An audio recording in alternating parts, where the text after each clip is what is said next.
Xeyir olsun, dəyərli müəllimlər, salamlayıram hər birinizi. Və bugün də sizlər üçün may ayının 11-də Naxçıvanda sertifikasiyaya düşən bir neçə sualın izahını verəcəm müəllimlər. Diqqətli olaq, zəhmət olmasa.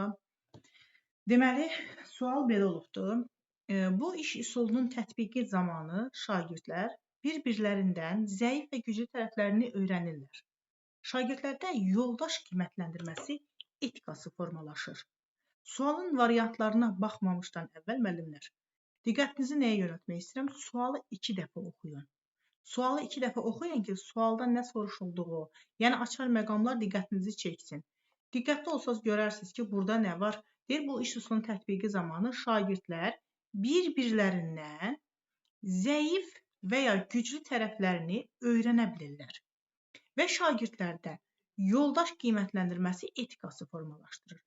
Yoldaş qiymətləndirməsini gördünüzsə, artıq şagirdlər bir-birlərindən zəif və güclü tərəflərini öyrənə bilirlərsə, bu bir mənalı şəkildə akvarium iş üsulundan söhbət gedir. Əgər iş üsullarını yaxşıca öyrənmisinizsə il boyu, imtahanda düşən bu tipli sualları siz rahatlıqla yaza biləcəksiniz. Çünki hər birinə uyğun açar məqamlar var, açar sözlər var və bu şəkildə işləmək çox da rahat olacaq. Növbəti sual necə olubdur müəllimlər? Deməli, bilirsiniz ki, imtahanlarda ümumiyyətcə effektiv müəllim-şagird münasibətlərindən, sinifin effektiv idarə olunmasından belə suallar görə bilirik.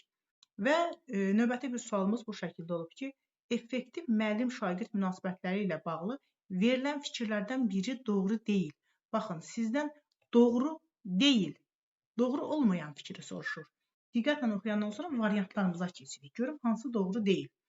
Şagirdləri deyir, sinif otağının qapısında qarşılamaq, salamlamaq. Bu tamamilə doğru fikirdir. Doğru olduğuna görə biz bunu götürmürük. Bizdən doğru olmayan fikri soruşur. Sonra, şagirdlərin maraqlarını tədrisin məzmununda nəzərə almaq. Əlbəttə ki, bu da effektiv müəllim-şagird münasibətlərinə belə deyək də, müsbət təsir edəcək. Bu tamamilə doğru fikirdir. Doğru olduğuna görə biz bunu götürə bilmirik. C bəndinə baxırıq. Tədris ilinin əvvəlində sinifi bir-birinə bağlayan fəaliyyətlərin həyata keçirilməsi.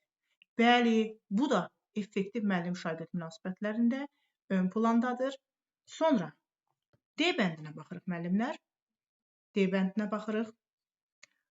Şagirdin fəaliyyətini artırmaq üçün onu qıcıqlandıran və daha çox çalışmağa vadar edən üsullardan istifadə edilməsi. Tamamilə yanlış fikirdir müəllimlər, yanlışdır. Qıcıqlandırmaq olmaz. Əgər biz şagirdi qıcıqlandırarıqsa, əksinə, orada effektiv münasibətlərdən söhbət gedə bilməz. Aydındırmı? Bizə lazım olan, yəni yanlışı istəyirdi, yanlış cavab da elə D bəndi olacaq. E-yə baxaq, müəllim şagirdlərlə ünsiyyətdə hörmətlə və mədəni şəkildə danışmalıdır. Tamamilə doğru fikirdir, ona görə biz bunu götürmürük, çünki bizdən yanlış istəyirdi. Diqqətinizi çəkim, doğru olmayan variant da D bəndidir. Sonra belə bir sual diqqətinizi yönəldək. Deməli, düz xətt üzərində 8 nöqtə var. Alınan parçaların sayını n vurulsun, n çıxaq bir bölünsün 2 düsturundan istifadə edərək deyir, tapın. Söhbət burada nədən gedir? Müəllimlər, idrak taksonomiyasının mərhələsini soruşur sizdən. Nəzərinizə çatdırmaq istəyirəm ki, dəyərli müəllimlər, əgər verilmiş situasiyanın içərisində hər hansı bir düstur təqdim olunursa, və yaxud da ki, düsturun yerində yazırsa ki, verilmiş düstura əsasən şagird hansısa bir məsələ, misal həll eləyirsə, o bir mənalı şəkildə anlamaq mərhələsi olacaq. Aydındırmı? Tətbiq falan götürmək olmaz bunu. Tətbiq olan zaman, bəli, tətbiqdə nə var? İcra var. Tətbiqdə icra var, düz deyirsiniz. Ancaq ki, orada düstur yoxdur. Düsturdan istifadə edərək, əgər şagird bir proses həyata keçirəcəksə, o düsturu anlamaq mərhələsindədir. Anlamaq mərhələsindədir. Bu şəkildə yadınızda saxlayın müəllimlər. Verilmiş düstura əsasən nəyinsə həlli. Belə, 3 dənə sual idi müəllimlər. Ümid edirəm sizlər üçün də faydalı oldu. Bu tipli testlərdən, videolardan məlumatlı olmaq istəyirsinizsə, YouTube kanalıma abunə olun müəllimlər. Orada tez-tez belə izahlar paylaşılacaq. Aydındırmı? Diqqətiniz üçün təşəkkür edirəm.